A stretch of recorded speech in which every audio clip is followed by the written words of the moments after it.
headquarters of Pastor Mackenzie. So we do not have any conclusive feedback or any conclusive information given to us at our desk, because the media has been given a blackout from what is happening inside. We are waiting directions from the regional commissioner to give us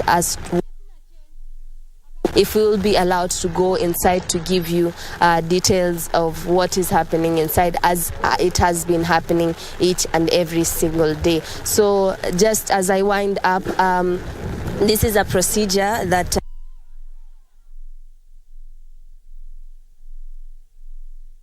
we have just received the CS for Social Services, who was in Malindi at the Malindi General Hospital just to inspect how many children have been rescued. She has told us a total of 11 children have been rescued, 9 of them at a rescue center, and some of the remaining are receiving treatment. However, the number of died out of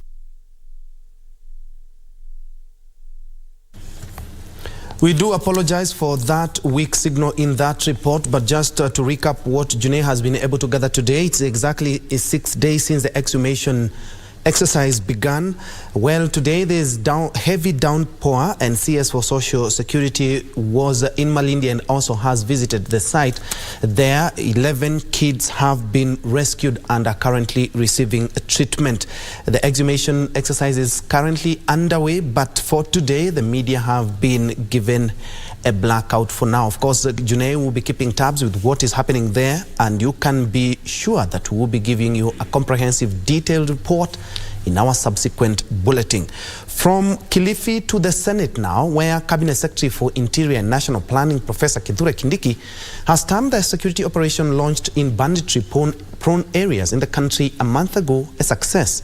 Kindiki, who was responding to questions by senators Wednesday morning on the status of security in Samburu County since the deployment of the Kenya Defence Forces, said security personnel had managed to clear the bandits from their hideouts. Kindiki, who is expected to visit the areas Thursday, also assured that the security will remain permanent to end the vice.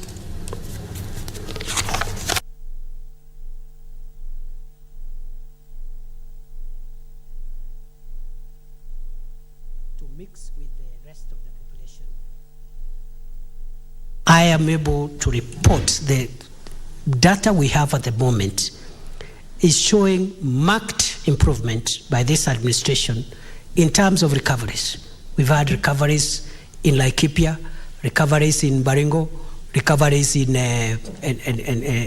even in Samburu, and out of the 500 livestock stolen since January, we have recovered 200.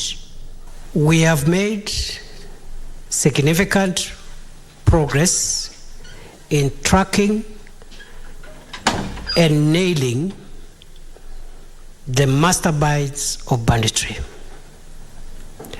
I can confidently assure the people of Kenya, we have in our radar a number of politicians of different cadres whose activities have been linked to the support, funding, and encouragement of banditry. It is true that we have had incidents of banditry even after the deployment of the Joint National Police Service and Kenya Defence Forces operation. I have explained why those attacks continue, because of a bit of a mix-up where we could have bandits spread out in villages, and although our officers are on ground, they cannot be deployed to every home. So we are looking for strategies to work around that and make sure that we mop out and finish that problem now that we know where the problem is. We have begun tracking whether there are any victims of the orders that I issued in Malaso on 12th of March 2023, starting with Samburu tomorrow, and all the other counties will assess if there are any genuine people who are displaced as a result of those orders, the government of Kenya will facilitate either their return or their settlement so that no Kenyan is deprived of their property or deprived or removed from the habitual places of residence. Interior CS there giving a report on the security situation in Samburu County. From Samburu, let's now cross over to the industrial area where the PS for Corrections, Mary Mudhoni, has been at the prison to assess the situation there and the welfare of also the prisoners there. And as you can see, Zainab Said is currently on standby to give us a report on what has just transpired. Over to you, Zainab.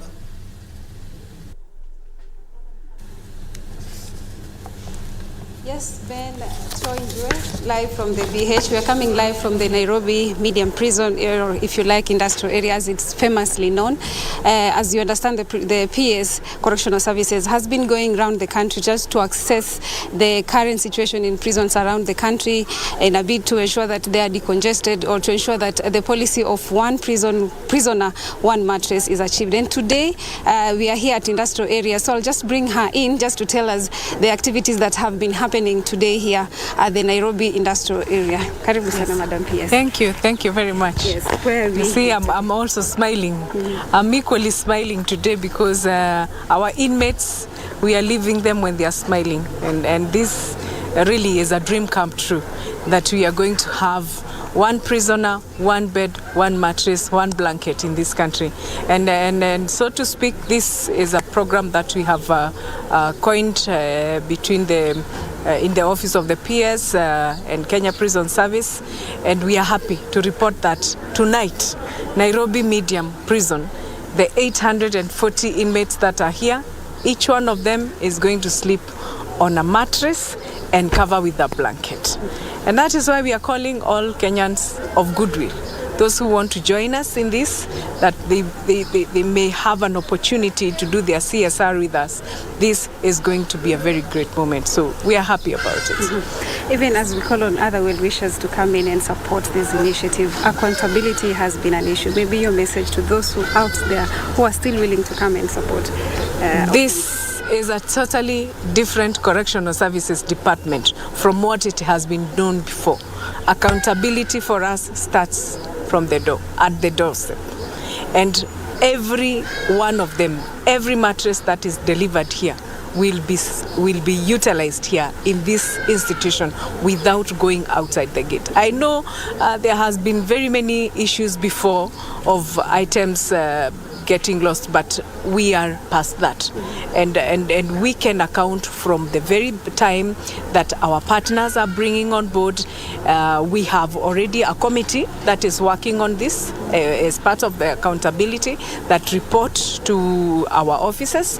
We already have an audit team that is going to go around and ensure that that whatever that has been delivered is being utilized in the stations. Okay. And in this, we are in partnership with Tujengane Pamoja, yes. A team of young, energetic men who have decided that their friends and their brothers are no longer going to sleep on the floor. Mm-hmm. So maybe with that, Jotham can say something about it. So once again, we say thank you, Madam PS. And we are here as Tujengane Pamoja initiative. And we are very happy and successful, for we've been planning for this, and the day is here, and we've managed to do something for our brothers and sisters.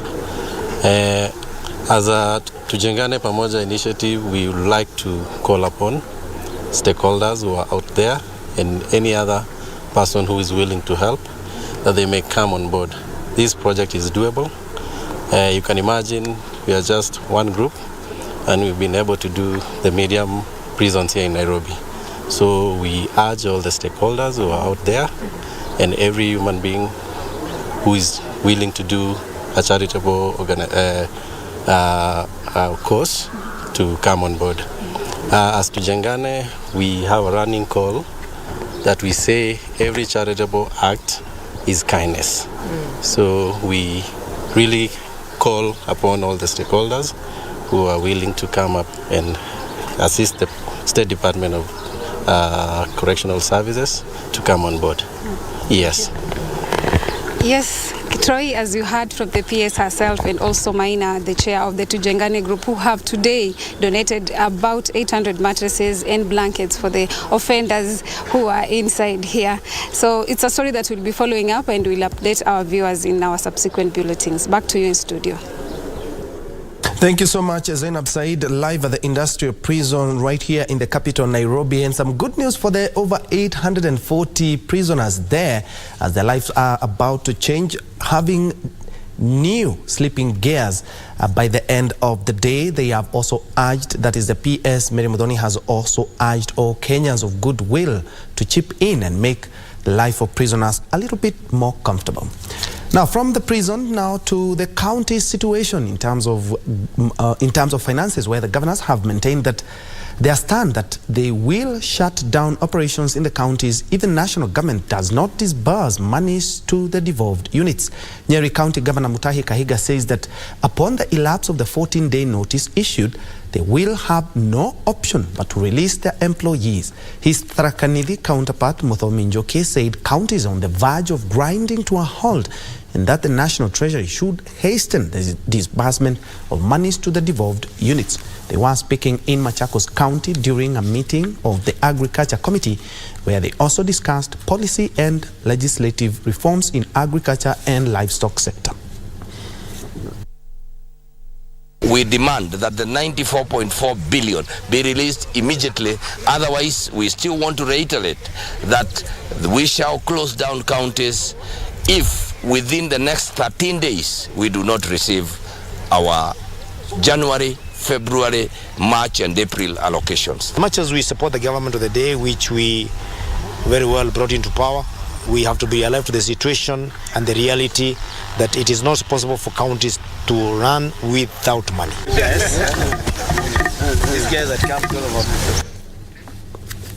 And now to the ongoing downpour in the country, Kisumu County government has rolled out a multi-agency strategy in response to the flooding disaster that has since left at least 725 households affected. Some food and non-food items worth 5 million shillings have been procured for distribution to the affected households, in addition to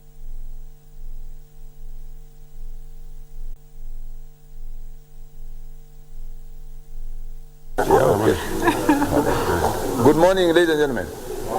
The most affected areas being Kolwa Central, Kolwa East, and Kajulu wards in Kisumu East. Other areas are Nyalenda B in Kisumu Central, Umbei ward in Moroni Sub-County, Southwest and Central Kisumu wards in Kisumu West, and parts of the newly gazetted Kadibu Sub-County. Today, my government will be flagging off food and non-food items worth about 5 million shillings to be distributed in the aforementioned affected areas to support a total of 1,200 households for about 2 weeks. In the anticipation of an aggravated situation, we have mapped out and activated all our designated and gazetted evacuation centers in the affected areas. These evacuation centers are Ombaka, Obiayo, Kangonda, and Kanyango, as well as some designated churches. We have also trained locals as champions in data collection, rescue, and evacuation of displaced persons. And moving on, a section of clerics is pleading with the government not to crucify the entire church over the distressing religious cult that has rocked Good News International Church. The preachers called for the prosecution of Paul Mackenzie, saying honest preachers still existed. The Paul Mackenzie-led cult continues to elicit reactions from across the country and beyond. Clerics have condemned the horrific happenings at Shakahola, calling for the punishment of the man at the center of it all, Paul Mackenzie. The cleric is, however, cautioning against collective punishment of the church, saying that honest men of cloth still existed. And it would be very wrong for the nation of Kenya to judge the church by this kind of a gospel that has been presented down there by Paul Mackenzie and his team. That is not the gospel. I would humbly and respectfully urge the Kenyan government to think very carefully about punishing the churches of Kenya of any faith because of the actions of this individual. The vast majority of churches in Kenya are there seeking to bring good to the community and bring life, not death, to the people, to help. That doctrine that made people die is not what we preach, is not what we believe in, and we want to appeal to anyone who makes policies in the government not to look into that and generalize for the whole body of Christ. We are believers of the truth of the gospel, and we are believers that Jesus came to give life. So the issue of leading people to a point of death is not believed by everybody. While questioning how the massacre in the name of religion escaped the eye of security personnel, the cleric called for close monitoring of religious institutions in the country. The leadership of evangelical churches in the country has been urged to offer biblical teachings.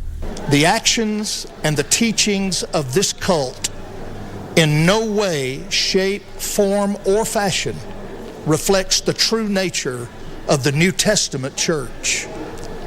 The Jesus who is taught in this cult's doctrine in no way resembles the Lord Jesus Christ who is found in the New Testament. And also to appeal to our young people to get to the true gospel so that they are able also to commit themselves, to train themselves to be godly through reading the Bible for themselves. Nancy Okware, Lunchtime News. Let's now shift focus to matters education. The Teacher Service Commission has called for the strengthening of guidance and counseling departments in schools to curb indiscipline and help learners to cope with their emotions. Nakuru County Teacher Service Commission Deputy Director Margaret Amateshie says the department in every school should be manned by at least 3 trained teachers as counselors and who are updated on the challenges faced by learners. She was speaking. We found that 9% are proficient in self-awareness. As one of the core competencies in our CBC, there is a lot of talking to the learners where they speak out their minds as opposed to caning, which was banned by the ministry. You are a teacher, you are the class teacher, and at the same time, you are the guidance and counselor. The issue of the internet had not come in. The issue of influence from the society had not come in. So we would wish that more training is done, that every school probably has up to about 3 trained G&C teachers, and they are manning this department. Then they will be able to cope with the challenges that come up. And then the populations are also high.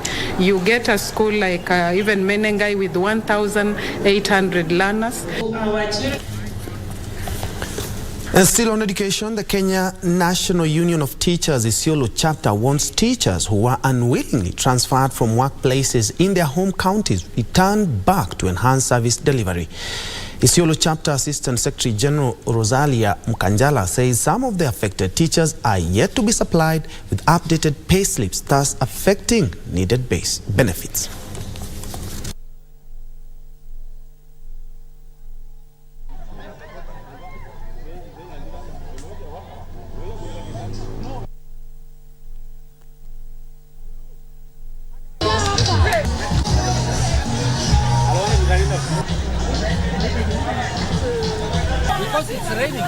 To work in Isiolo County, and their pay slips are still reflecting where they were initial teaching, either in Samburu or Marsabit. So we shall make a follow-up to ensure that anomaly has been that anomaly needs to be corrected so that a teacher is identified according to where he or she was. At about 25 minutes past the top of the hour, we are due for a fast break, but don't go away. We still have more news, including sports news, Arsenal versus Manchester City. are meeting up tonight.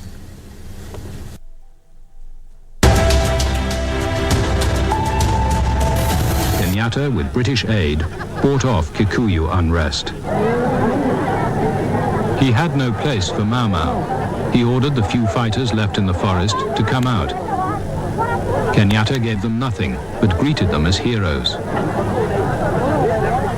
He's going to be an ordinary citizen because all he wanted to see is an African flag flying over Kenya. That's all he was. What are his followers going to do with their arms? Their follower and their arm they will bring their arms to me, to their government.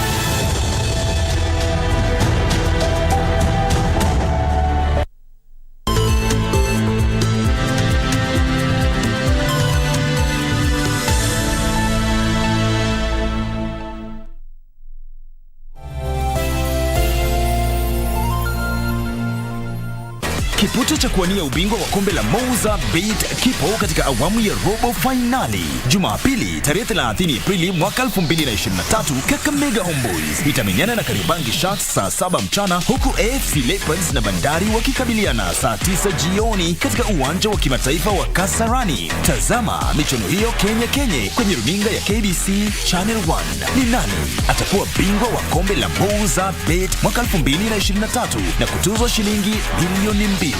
Nani atatabasamu hadi benki na kutia kibindoni shilingi milioni 2 pesa taslimu kutoka Mouza Bet, live kwenye KBC Channel 1, mwenzio wa dhati michezoni. Ili kupata skiza tune hii ya missed call, bonyeza *811 *961 hash. Juzi mimi ninakuja, ninatoka nje, ninawacha simu hapo, nikirudi kutoka raundi napata 4 missed call ya kutoka kwa bibi.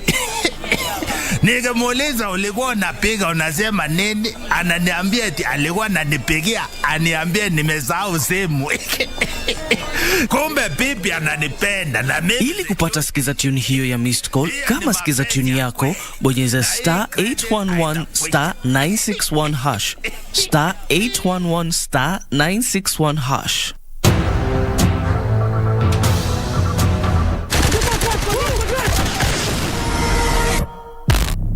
Next on Mpakani. Zara. Na Burhan? We recover 4 adult remains. 3 male and 1 female. Waxaan rabaa inay wada dhintaan. Wayna ka shakeen qorshada weyn.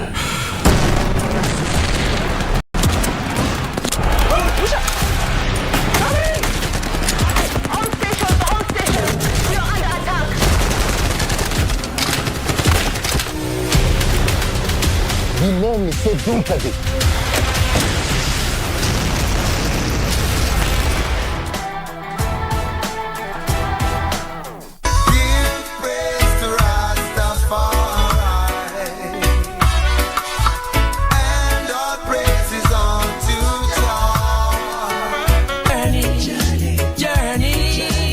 Journey to the ends of the earth.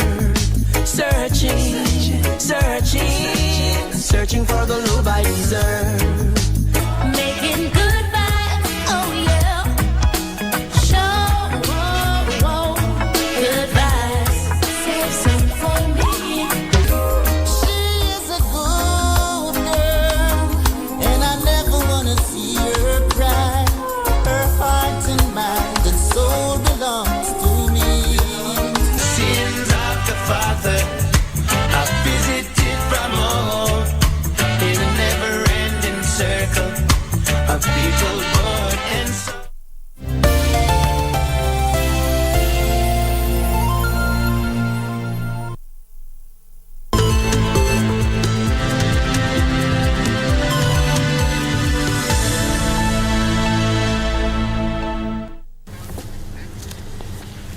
Welcome back and many thanks for keeping it KBC. Moving on, Thika Law Court has begun the process of destroying over 100 liters of illicit brew exhibits as part of the ongoing war on outlawed substances. Thika Law Court's Chief Magistrate Stella Atambo, while presiding over the destruction, said illicit brew is destroying Kenya's healthy workforce by making most youth unproductive. She said that with the help of prosecution, serial offenders will have themselves to blame, as the court will not spare them.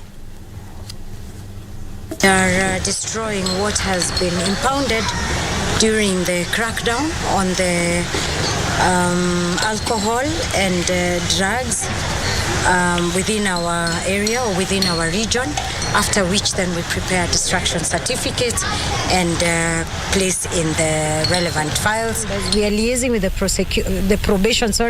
prosecution so that we get previous records of such offenders. And as a court, because we are now digital, we are also just able to click, get into the system, and we are able to see an offender whose files are even pending or one who's gone through our system. Still in Kiambu, the county government has promoted some 700 nurses in what the administration say it is an attempt to correct wrongs and boost the morale in the health sector. Some of the nurses had been stagnated for 8 years. Governor Kimani Wamatangi says the county is committed to improving the working conditions of health workers.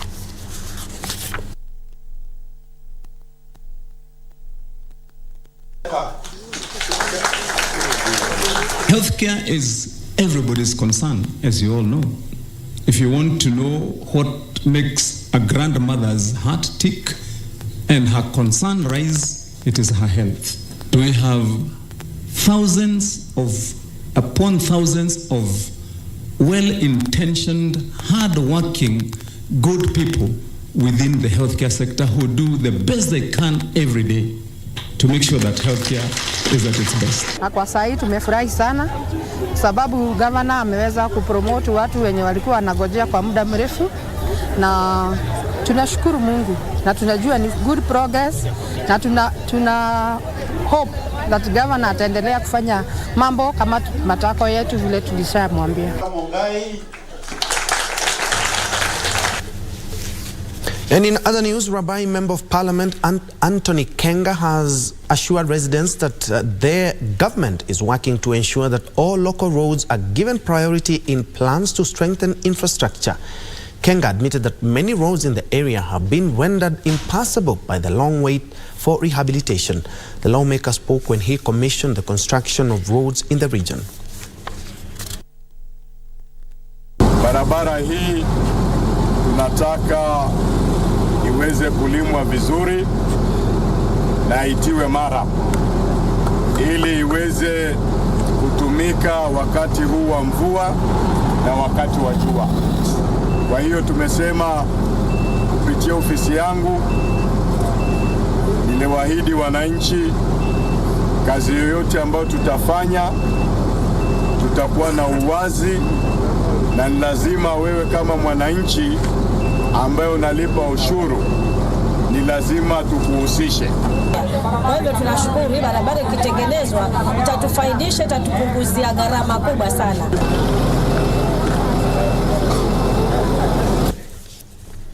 Boda riders in Laini Moja have taken to the streets of Kitale town to demonstrate against alleged harassment by employees of asset financing companies. The riders allege that the credit companies use forceful means to claim pending loan repayments for their motorcycles, including sending police officers to confiscate the motorbikes.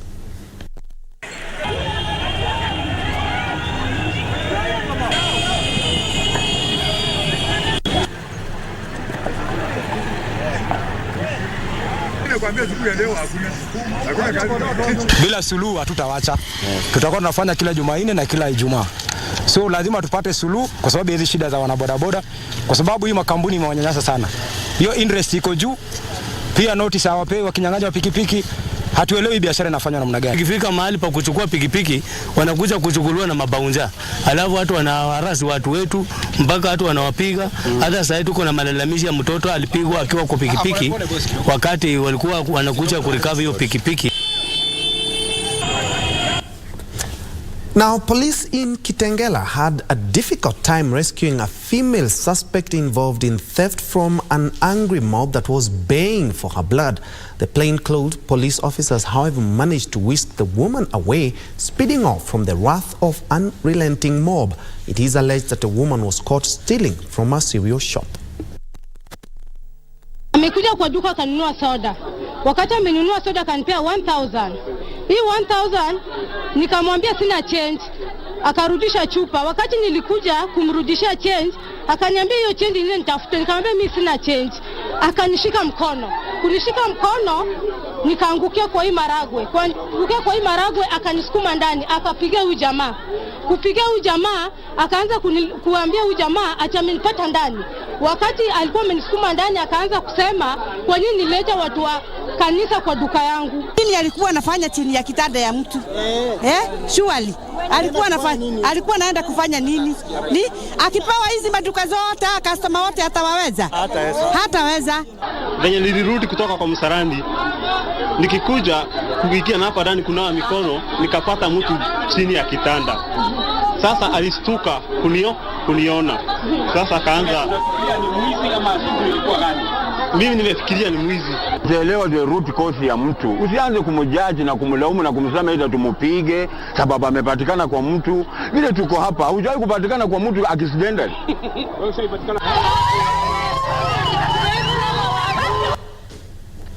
Away from that drama to matters conservation, where environmentalists in Kiambu County have embarked on a program aimed at reversing the negative effects of climate change in the region.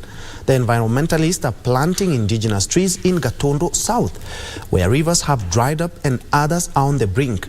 The experts are urging locals to complement the program by planting more trees.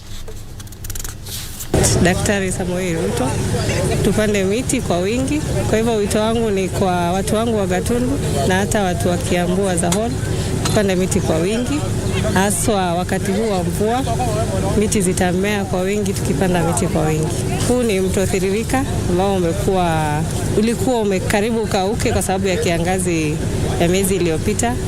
Na sasa miti hii itaenda kuhifadhi maji hii. Tunatakiwa, as much as it's our responsibility, but as you recall, there's that directive from His Excellency, our President. So we are actually doing that in order for us not only to ensure that the forest cover, we contribute towards the national forest cover, but we restore the environment as it is. And we know it's part of, tree planting is part of mitigating the climate change.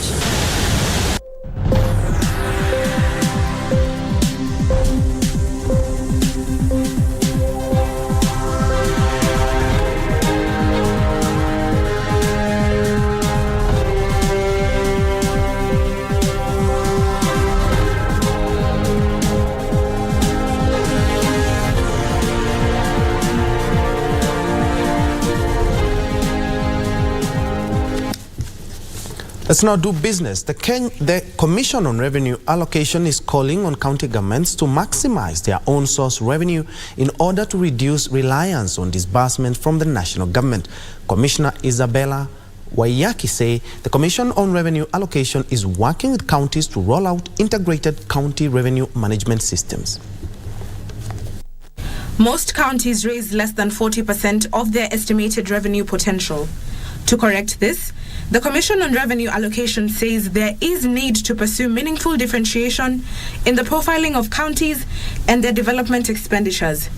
This, she says, will allow counties optimize their revenue potential. Currently, from their own source revenue, they are only raising about 35 billion, but they have the capability or the potential to make about 200, or rather to collect about 216 billion.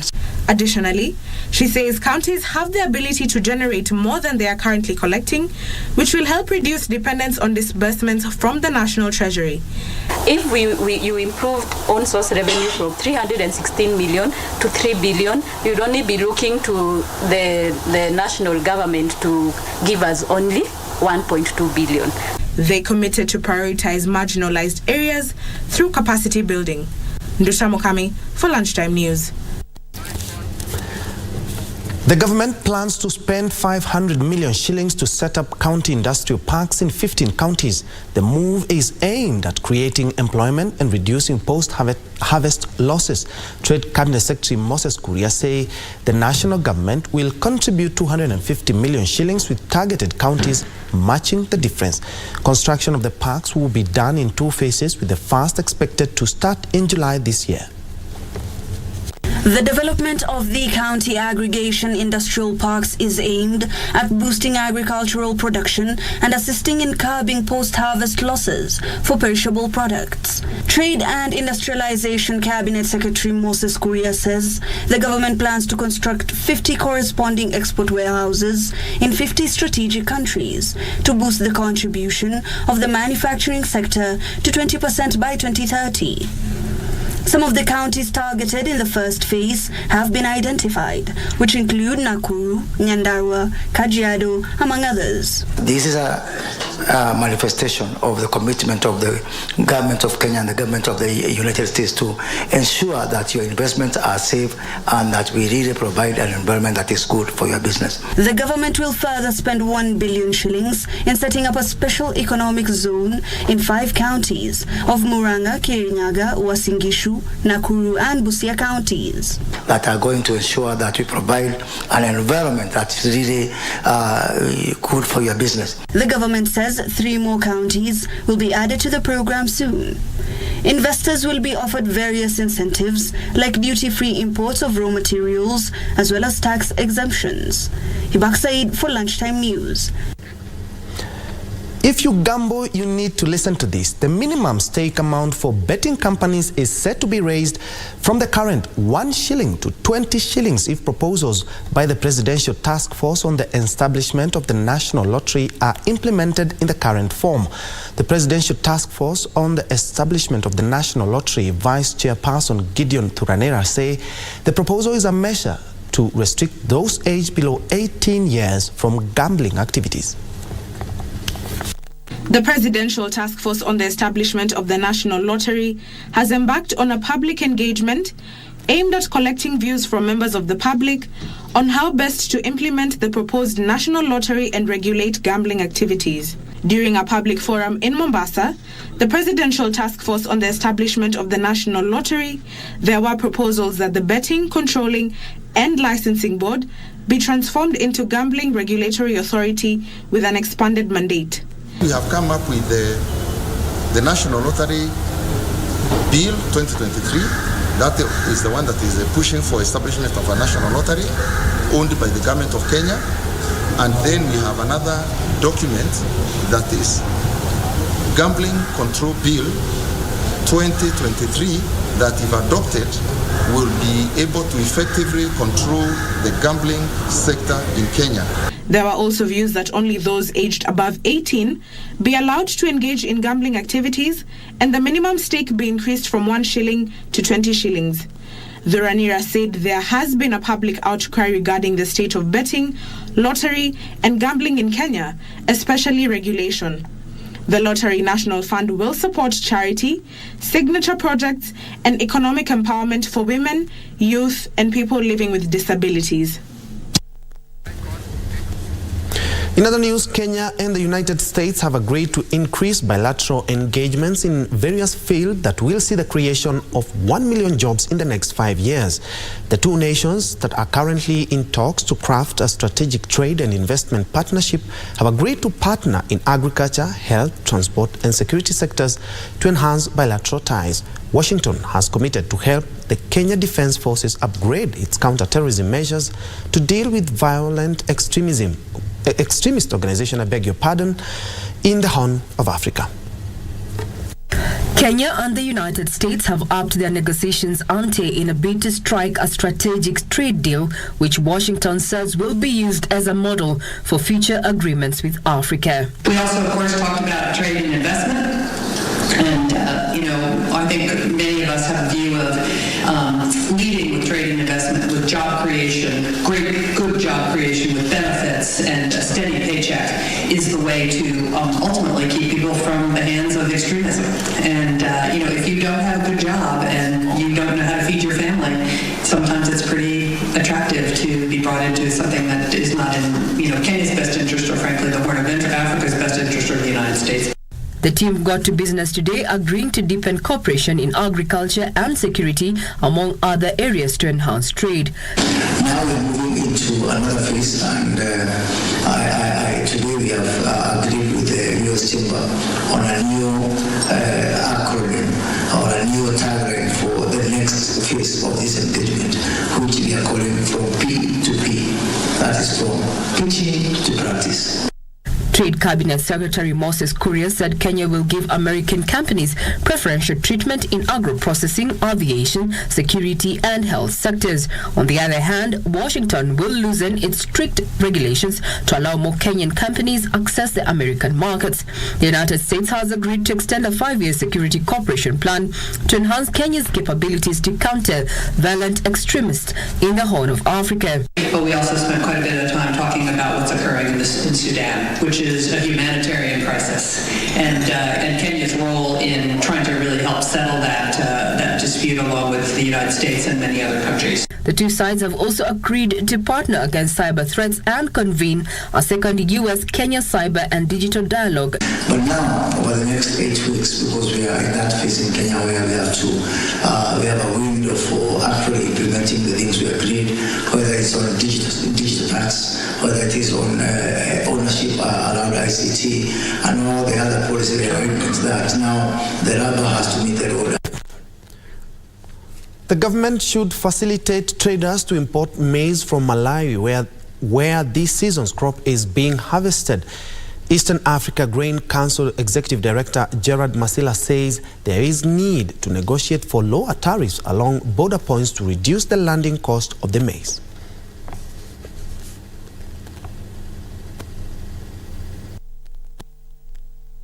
How we can address the various issues to do with regulations, to do with logistics, to do with scale and so on and so forth, to be able to bring down the cost of trading locally and to be able to get much more local trade.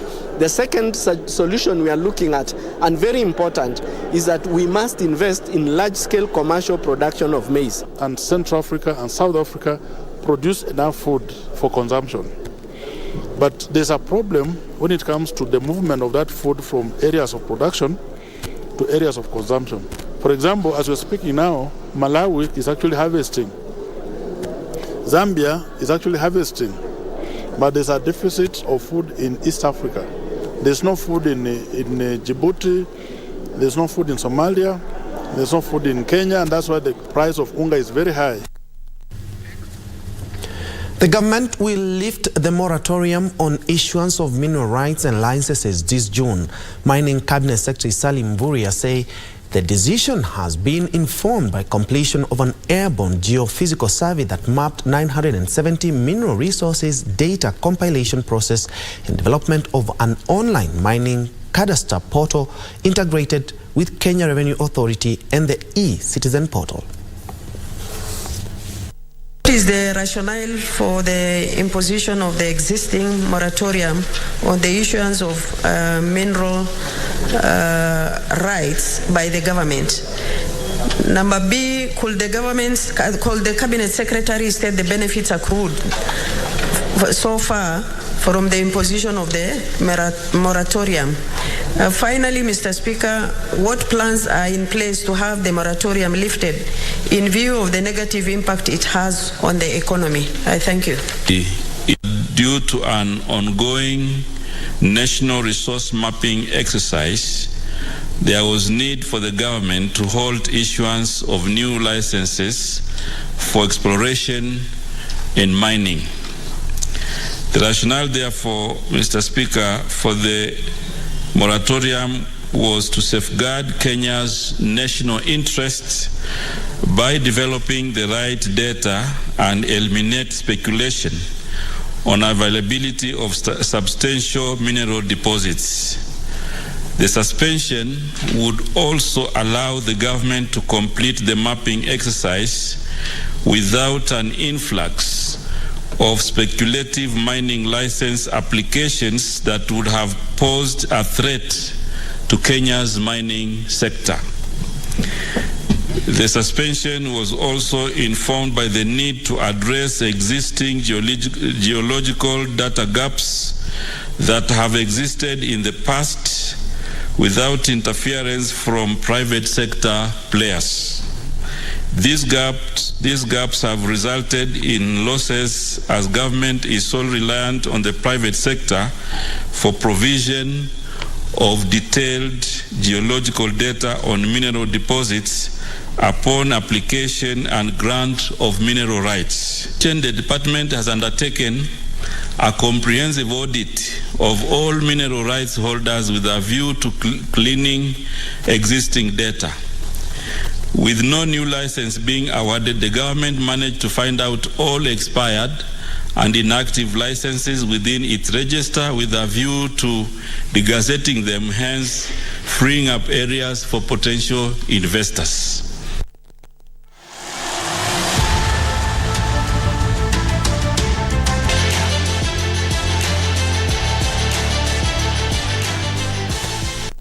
Sports Girona striker Valentin Castellanos scored 4 times as they recorded a resounding 4-2 victory over reigning La Liga champions Real Madrid. Castellanos is the first player in more than 75 years to score 4 goals in a La Liga game against Real Madrid.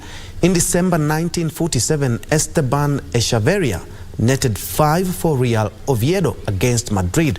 Real were without first-choice goalkeeper Thibaut Courtois through gastroenteritis and striker Karim Benzema with a leg injury. Real Madrid are 11 points behind league leaders Barcelona despite having played 1 extra game. Barcelona will look to extend their lead when they host Rayo Vallecano tonight.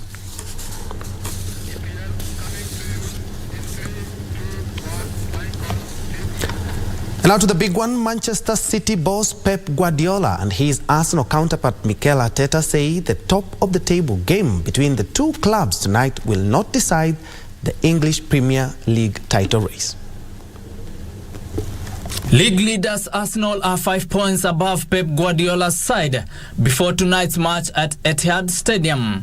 However, second place City have 2 games in